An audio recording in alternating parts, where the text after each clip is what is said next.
हाय दोस्तों, नमस्कार। मेरा यूट्यूब चैनल अपना एजुकेशनल में आपका स्वागत है। तो आए दोस्तों, आज फिर लेकर के आए हैं बायोलॉजी का आपका टॉप 20 क्वेश्चन है हमारा, जो आपको 12th के 2023 के एग्जाम में आपको वेरी वेरी इंपॉर्टेंट होगा।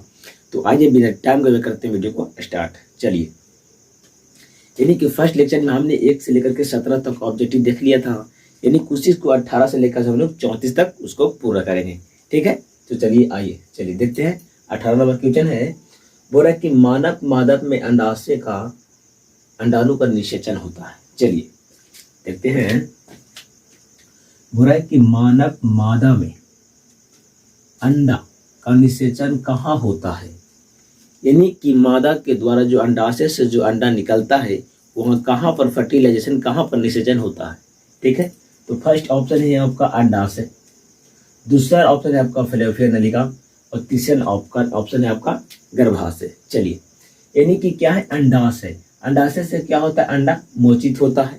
ठीक है, यानी कि आपको खत्म हो गया। यानी कि फैलोपियन नलिका, यानी कि निषेचन कहाँ होता है, तो फैलोपियन नलिका में, यानी कि वहीं पर क्या होता है, अंडाणु का निषेचन होता है। यानी कि इसका जो 18 का करेक्ट आंसर होगा हो जाएगा आपका बी हो जाएगा। ठीक है, चलिए 19वां नंबर देखते हैं।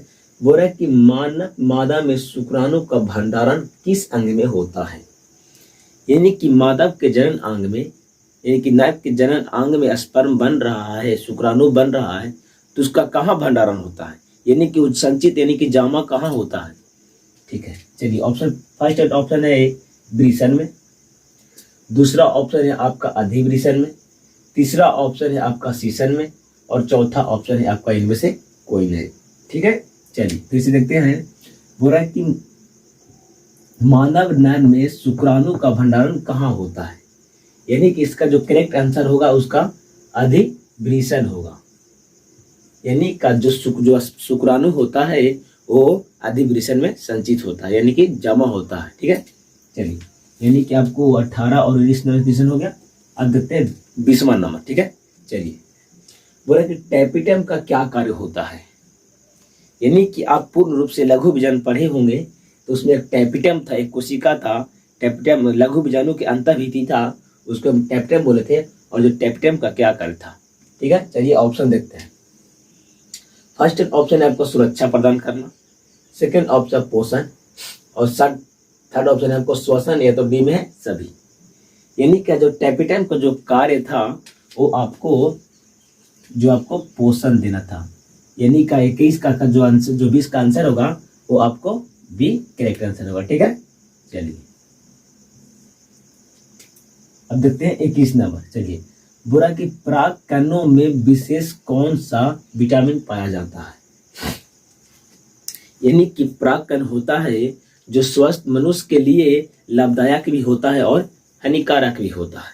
ठीक है, यानी कि जो हानिकारक होता है कई प्रकार के एलर्जी या दमे जैसी बीमारी को प्रकट करता है। ठीक है, यानी कि जब जो परागकण होता है उस परागकण में कौन सा विटामिन पाया जाता है जो मनुष्य के लिए एक शक्तिशाली प्रदान करता है। ठीक है, तो इसका ऑप्शन मिलेगा आपको, ए में है विटामिन के, बी में विटामिन सी, और सी में विटामिन बी, और डी में विटामिन ए। यानी कि परागकण में कौन सा विटामिन पाया जाता है, तो पाया जाता है आपका बी, यानी कि सी इज द करेक्ट आंसर। यानी कि जो परागकण में विटामिन होता है वो विटामिन बी पाया जाता है परागकण में। ठीक है, चलिए 21 नंबर कंप्लीट हुआ। अब आते हैं 22 नंबर। चलिए, बोला कि स्तनधारी के शुक्राणु के मध्य भाग में क्या पाया जाता है। स्तनधारी, यानी कि स्तनधारी के मतलब जिसके पास स्तन होता है। ठीक है, उसके वजह शुक्राणु के मध्य भाग में क्या पाया जाता है, यानी कि शुक्राणु के अग्रभाग में क्या था, जिसको हम लोग एक्रोसोम बोले थे। शुक्राणु के अग्रभाग था उसको एक्रोसोम बोले थे, और जो शुक्राणु के मध्य भाग होता है उसके में क्या होता है, यानी कि आइए इसको ऑप्शन के अनुसार हम लोग देखते हैं।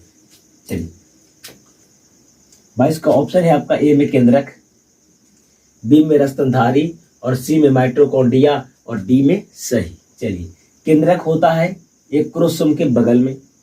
चलिए, स्तन रसधानी, चलिए ये होता ही नहीं है। अब आपका माइटोकॉन्ड्रिया, यानी कि जो शुक्राणु के मध्य भाग में होता है वो माइटोकॉन्ड्रिया होता है। ठीक है, चलिए यानी कि आपका 22 नंबर हो गया। अब देखते हैं 23 नंबर। चलिए, बोला कि इसमें कौन सा जन्म दर नियंत्रण की शल्य विधि है,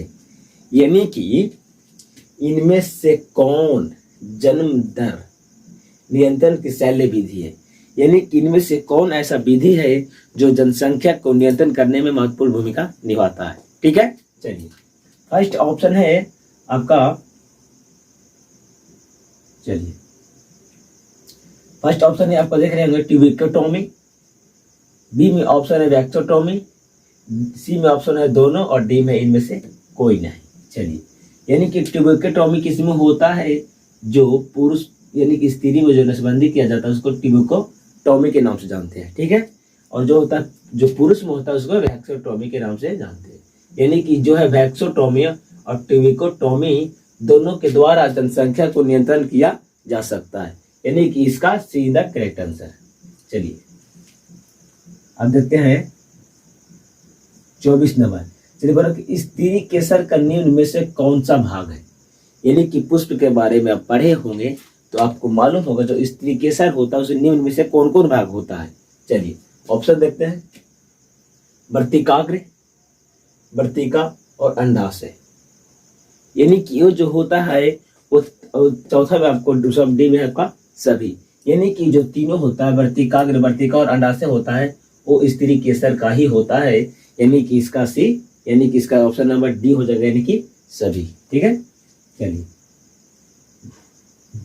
24 नंबर ठीक है। चलिए 25 नंबर बोला कि इनमें से कौन एक लिंगी है, यानी कि इनमें से कौन एक लिंगी है, यानी कि एक लिंगी पादप है। एक लिंग मतलब समझ रहेंगे कि यानी कि जिसमें दो लिंग होता है, यानी कि दोनों लिंग होते हैं वो जो अलग अलग होते हैं। ठीक है, चलिए फर्स्ट ऑप्शन है आपका सरसों, सेकेंड ऑप्शन है आपका उड़हुल, थर्ड ऑप्शन है आपका पपीता और आपका फोर्थ ऑप्शन है सभी।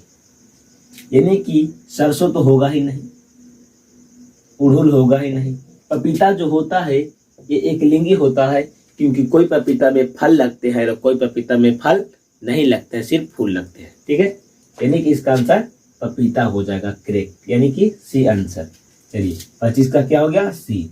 अब देखते हैं 26 नंबर। ठीक है, चलिए बोला कि बांस की जाति पुष्प में पुष्पान होता है, यानी कि जो बांस की जाति होते हैं, यानी कि जो बांस के जाति होते हैं उसमें पुष्पान होता है, यानी कि जो पुष्प होते हैं वो कितने बार खिलते हैं जीवन में। ठीक है, यानी कि पुष्प में वो खिलता है, बोल रहा है कि पहला ऑप्शन है बोला कि 12 वर्ष में एक बार, दूसरा ऑप्शन है जीवन काल में एक बार और तीसरा ऑप्शन है इनमें से कोई नहीं। यानी कि बांस को जो जाति होता है, बांस को जो जाति है जो जीवन काल में एक बार ही सिर्फ पुष्प देते हैं, यानी कि इसका करेक्ट आंसर बी हो जाएगा। ठीक है, चलिए अब देखते हैं 27 नंबर। चलिए बोला कि नारियल में तरल और गूदेदार पदार्थ होता है, यानी कि जो नारियल होता है उसमें तरल और गूदेदार पदार्थ होता है, यानी कि जो तरल होता है जो पानी तरह का होता है और जो गूदेदार होता है जो व्हाइट वाला भाग होता है वो जो होता है वो क्या होता है। ठीक है, तो आइए इसको ऑप्शन से समझते हैं। चलिए बोल रहा है कि जो तरल और गूदेदार पदार्थ होता है उसको हम लोग भ्रूण बोलते हैं, ऑप्शन बी में है भ्रूणपोष बोलते हैं, ऑप्शन सी में है अंतर्भित्ति बोलते हैं, ये तो डी में बोलते हैं कि सभी बोलते हैं। यानी कि जो नारियल में तरल और गूदेदार पदार्थ होता है उसको हम लोग भ्रूणपोष के नाम से जानते हैं, यानी कि इसका आंसर बी हो जाएगा। ठीक है, चलिए आपका 27 नंबर कंप्लीट हुआ। अब आते हैं 28 नंबर। चलिए बोला कि मानव के गुणसूत्र में ऑटोसोम की संख्या कितना होता है, यानी कि मानव में होता है जो गुणसूत्र होता है वो आपको 46 होता है। ठीक है, यानी कि 23 पेयर में होता है। ठीक है, और जो 23 पेयर में होता है इसमें से 22 पेयर क्या होता है, ऑटोसोम होता है, यानी कि नर में भी 22 और मादा में भी 22 क्या होता है, ऑटोसोम होता है। ऑटोसोम की मतलब होता है नर और मादा में जो क्रोमोसोम मिलता है वो सेम टू सेम मिलता है, यानी कि समान मिलता है। यानी कि मादा में जो गुणसूत्र में ऑटोसोम की संख्या होता है वो आपको 22 होता है। ठीक है, यानी कि 22 पे इनकी 20 का करेक्ट आंसर हो जाएगा। ठीक है, चलिए अब देखते हैं 29 नंबर। चलिए बोला कि पुष्पीय पौधक में भ्रूणपोष में कितने गुणसूत्र पाए जाते हैं, यानी कि पुष्प होता है तो भ्रूण बनने से पहले क्या होता है, उसमें भ्रूणपोष बनता है। भ्रूणपोष इसलिए बनता है कि जब भ्रूण बनता है उसको खाना की आवश्यकता होता है, इसलिए पहले ही भ्रूणपोष बनता है, उसको भ्रूण को पोषण देने में मदद करता है। यानी कि जो भ्रूणपोष बनता है वो अगुणित होता है कि द्विगुणित होता है कि त्रिगुणित होता है। यानी कि जो किसी भी पादप में जो भ्रूणपोष बनता है वो होता है आपको त्रिगुणित। ठीक है, यानी कि इसका जो करेक्ट आंसर हो जाए आपको सी हो जाएगा, त्रिगुणित, यानी कि 3n। ओके, चलिए अब आते हैं 30 नंबर पर कि पपीता एक कैसा पादप है। यानी कि पपीता है वो कैसा पादप है, द्विलिंगित है, अलिंगी है, यानी कि उभयलिंगी है कि कोई नहीं है। ठीक है, ऑप्शन देते हैं। इसका फर्स्ट ऑप्शन बोल रहा है कि पपीता एक कैसा पादप है। फर्स्ट में बोल रहा है कि एक लिंगी है, दूसरा द्विलिंगी है, सी में बोल रहा है कि उभयलिंगी है, और डी में बोल रहा है कि इनमें से कोई नहीं है। यानी कि जो पपीता होता है वो एक लिंगी होता है। ठीक है, यानी कि इसका करेक्ट आंसर हो जाएगा ए। ठीक है, चलिए अब आते हैं 31 नंबर। बोल रहा है कि लघु बीजाणुधानी की सबसे आंतरिक परत कौन सा होता है। यानी कि लघु बीजाणु होता है उसमें 4 परत बना था, और जो सबसे अंतम यानी कि सबसे अंदर परत था उसके हम लोगों ने क्या बोले थे। चलिए ऑप्शन देते हैं। फर्स्ट ऑप्शन बोल रहा है कि इपोडर्मिस बोले थे, सेकेंड ऑप्शन है टेपिटम बोले थे, और थर्ड ऑप्शन है एंथ्रोसेडियम बोले थे। यानी कि जो लघु बीजाणु को जो अंतर्भित्ति था उसको हम लोगों ने क्या बोला था, टेपिटम बोला था। और जो टेपिटम होता है वो परागकणकों के जिसमें होते हैं उसको पोषण की प्रदान करता है। ठीक है, चलिए यानी कि 31 नंबर कंप्लीट हो गया। अब आते हैं 32 नंबर। चलिए बोल रहा है कि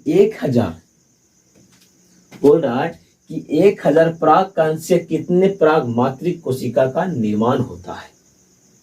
यानी कि हमारे पास क्या है, 1000 परागकण है। यानी कि 1000 परागकण है तो उसमें बोला कि कितने मात्र कोशिका का निर्माण होगा। चलिए इसको समझते हैं। यानी कि एक मात्र कोशिका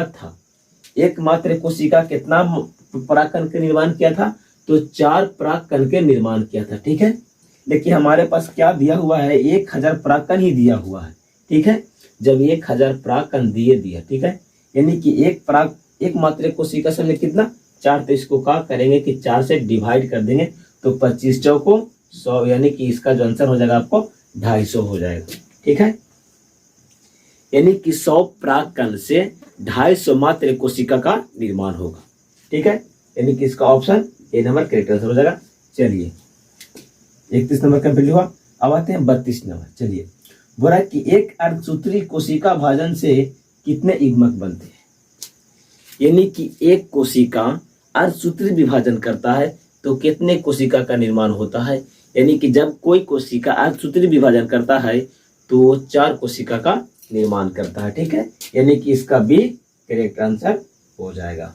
ठीक है, चलिए अब आते हैं 34 नंबर क्वेश्चन बोला कि वृषण का तापमान कितना होता है। यानी कि वृषण का तापमान कितना होता है, और जो वृषण होता है उसी में क्या होता है, स्पर्म का निर्माण होता है। ठीक है, यानी कि जो वृषण का तापमान होता है वो आपको होता है, फर्स्ट ऑप्शन है आपका 23 डिग्री, बी ऑप्शन है आपका 35 डिग्री, सी ऑप्शन है आपका 40 डिग्री, और डी ऑप्शन है आपका 37 डिग्री। यानी कि जो वृषण का जो तापमान होता है वो आपको 35 डिग्री होता है। यानी कि इसका भी करेक्ट आंसर हो जाएगा। ठीक है, चलिए तो आज का वीडियो हुआ समाप्त। यानी कि इसी तरह से आप ऑब्जेक्टिव चाहते हैं, वेरी वेरी इंपॉर्टेंट, तो मेरे वीडियो को लाइक करना होगा और चैनल को सब्सक्राइब करना होगा और अपने दोस्तों को फैलाना होगा। तो आइए मिलते हैं नेक्स्ट वीडियो में।